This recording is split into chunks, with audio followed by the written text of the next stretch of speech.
कुरुक्षेत्र में आज हरियाणा के मुख्यमंत्री मनोहर लाल खट्टर जन साधारण की समस्याएं जमीनी हकीकत पर लोगों से सीधा सुनने बबैन खंड के गांव रामसरन माजरा पहुंचे। मुख्यमंत्री ने कहा कि गरीब को उनके अधिकार दिलाना उनका उद्देश्य है। गांव की सरपंच मीना कुमारी ने मुख्यमंत्री को पुष्पगुच्छ व नंबरदार बाबू राम ने सम्मान का प्रतीक पगड़ी पहनाकर उनका भव्य स्वागत किया। इस मौके पर मुख्यमंत्री ने रेड क्रॉस द्वारा उपलब्ध करवाई गई व्हीलचेयर व श्रवण यंत्र संबंधित 4 व्यक्तियों को वितरित करने का काम भी किया।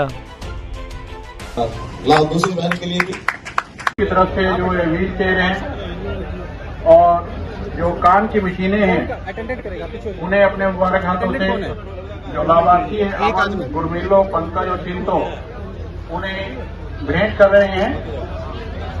इसके उपरांत माननीय मुख्यमंत्री महोदय गांव रामसरन माजरा के जो सामुदायिक केंद्र है जो 2,72,00,000 की लागत से बनेगा उसका शिलान्यास भी करेंगे और गांव के लोगों को सामुदायिक केंद्र की एक सौगात देंगे। तो पहले जनसंवाद कार्यक्रम में माननीय मुख्यमंत्री महोदय ने लोगों की समस्याएं सुनी और आज यहां लाडवा विधानसभा क्षेत्र का यह दूसरा जनसंवाद कार्यक्रम है गांव रामसरन माजरा। यहां पर माननीय मुख्यमंत्री महोदय ने सबसे पहले जो रेड क्रॉस की तरफ से जो योग्य प्रार्थियों ने नहीं तो चंडीगढ़ में मैं उस समय 4th फ्लोर देखता था, 4था फ्लोर जिसमें सीएम का ऑफिस होता, बाकी मंत्री बैठते हैं, पैर रखने की जगह नहीं होती थी। किसी से पूछ लो कि जी मैं अपने भाई का, अपने किसी बेटे का, अपने किसी और का, कोई पेंशन का चक्कर, कोई बीमारी का चक्कर, कोई तो छोटा मोटा अपने खाले का, नाली का, ये काम, ऐसी चीजों को लेकर दौड़ते रहते थे। हम कहते नहीं वहीं बैठे बैठे बता दो हमें। हमने सीएम विंडो शुरू की, 13 लाख लोगों ने अपनी फरियाद उसमें भरी है, घर बैठे 13 लाख लोगों ने। रुको पूछूंगा मैं, बारी आएगी, अभी है टाइम लगता। तो इस प्रकार से वो लगातार हमने किए हैं। ऐसे ही अभी आज जो जनसंवाद के कार्यक्रम में आपके पास में आया, इसमें आपकी कुछ तकलीफें जरूर मैं लेके जाऊंगा साथ, लेकिन साथ में यही बताना चाहूंगा कि इनमें से हल कितनी हुई है, लोग को आसानी कितनी हुई है। और इस सारे को करने के लिए हमने एक प्रोग्राम शुरू किया है, वो है फैमिली आईडी, परिवार पहचान पत्र। हम में से परिवार पहचान पत्र कितने लोगों ने अपना बनवा रखा है? सबने बनवा रखा है।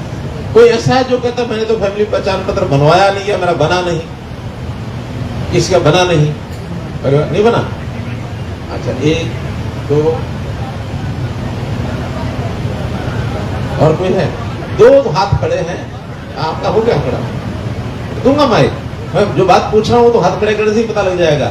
आपकी फैमिली आईडी नहीं बनी ना, या कुछ और बोलना है? और नहीं बोलना, अभी बाद में बोलेंगे, पहले जो मैं बात पूछ रहा हूं उसकी तुम भली करो।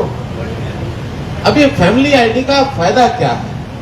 इस फैमिली आईडी से आपका हर काम केवल एक फैमिली आईडी बताने से ही सब घर बैठे हो जाते हैं। जैसे अगर पहले किसी को अपना कास्ट सर्टिफिकेट, जाति प्रमाण पत्र बनवाना होता था तो कितने महीने लगते थे?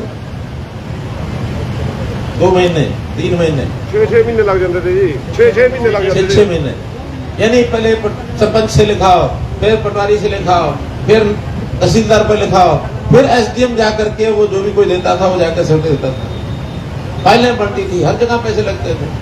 बेचारा गरीब आदमी, उसके भी सैकड़ों रुपए इसी काम में लग जाते थे। अब हमने सबका डाटा इकट्ठा किया, केवल आप उसमें लिखना है कि जाति प्रमाण पत्र, अपना फैमिली आईडी भरो, क्लिक करो, आपको प्रिंट हाथ में आ जाएगा।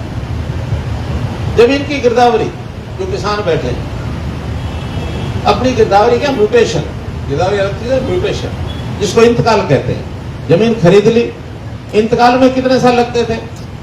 6 महीने लग जाते थे, 2 3 साल, 5 साल। मैंने 25 साल के लोगों को देखा कि 25 साल पहले जमीन खरीदी थी या बेची थी, इंतकाल नहीं हो रहा। हमने 2014 में इस प्रोजेक्ट को लिया था। आते ही जो बिना किसी झगड़े थे, जिसको नॉट कंटेस्टेड कहते हैं अंग्रेजी में, वो उसी से बढ़ा के सारी दे दी थी। कंटेस्टेड में कुछ लाख थी जिनके झगड़े थे, उन झगड़ों को खत्म करा के आज कोई भी आदमी जाता है कि मुझे इंतकाल, अब जाने की भी जरूरत नहीं है, बल्कि जिस दिन जमीन बेचता है या खरीदता है 10 दिन के अंदर अंदर उसका इंतकाल कन्फर्म हो जाता है। उसके ऊपर 10 दिन में किसी को कोई ऐतराज करना है जमीन के खरीदने या बेचने पर 10 दिन में कर दो। अगर 10 दिन में कोई नहीं करेगा तो समझो जिसने जमीन खरीदी या बेची वो सौदा पक्का हो गया, इंतकाल पक्का हो गया। कितने मामले हल किए हैं। छोटे बच्चों का भी एडमिशन फार्म भरते थे, पता नहीं 20, 25, 50 बातें भरनी पड़ती थी। आज फैमिली आईडी दो, उस फैमिली आईडी में 5 मेंबर है तो 5 का पता लग जाता है। उस बच्चे का नाम क्लिक कर दो कि इस बेटे का नाम मानो राजकुमार है। राजकुमार क्लिक करते उसकी सारी बातें जो परिवार की हैं सब उसमें अपने आप भरी जाती हैं, कुछ नहीं करना। माँ बाप का नाम भी लिखा जाएगा, फोन नंबर लिखा जाएगा, एड्रेस लिखा जाएगा, कौन से स्कूल से पास किया वो लिखा जाएगा। यही बातें बतानी होती थी। तो कितनी सुविधाएं हमने की हैं। अब एक दो बातें मैं उससे बिल्कुल जुड़ी हुई आपसे पूछता हूं कि फैमिली आईडी के हिसाब से हमारे पास हर गांव की आबादी कितनी है, इसका हिसाब किताब जो है वो हमारे पास आ गया है। तो आप अगर बताएंगे कि उमरी की आबादी कितनी है, उमरी की आबादी कितनी है, कोई बता सकता है? उमरी की आबादी कितनी है? उमरी लोग बैठे हैं ना यार, कितनी आबादी? 7-8 हजार, 5 हजार, 4500 वोट है। आबादी कितनी हुई? 8 के बीच में। अब देखो सब सिस्टम अलग अलग है और अब हमारा एक एक दिन का हिसाब होता है कि गांव में कितने तो नए आ गए, बच्चे आ गए, जन्म हो गए, कितने भगवान को प्यारे हो गए। साथ साथ रजिस्ट्रेशन होता है, हर महीने मिलान हो जाता है। पिछले महीने का मैं आपको इस गांव का हिसाब बता रहा हूं, 1 महीना पहले का, कि हमारे पास 9104 तो यहाँ की आबादी है और 2344 यहाँ के परिवार है। अब एकदम एग्जैक्ट आंकड़ा है। पहले सब हवा में तीर चलते थे, कोई कुछ कहता है, कोई कुछ कहता है। और इस आबादी के साथ हमने 2 चीजें जोड़ी हैं। तो क्या मतलब जो बड़ी बात है गांव के लिए वो तो ये है, इसी आबादी के हिसाब से गांव को ग्रांट आएगी। पहले ग्रांट देने में लेने में भी ऊपर नीचे सब कैंची चलती रहती थी।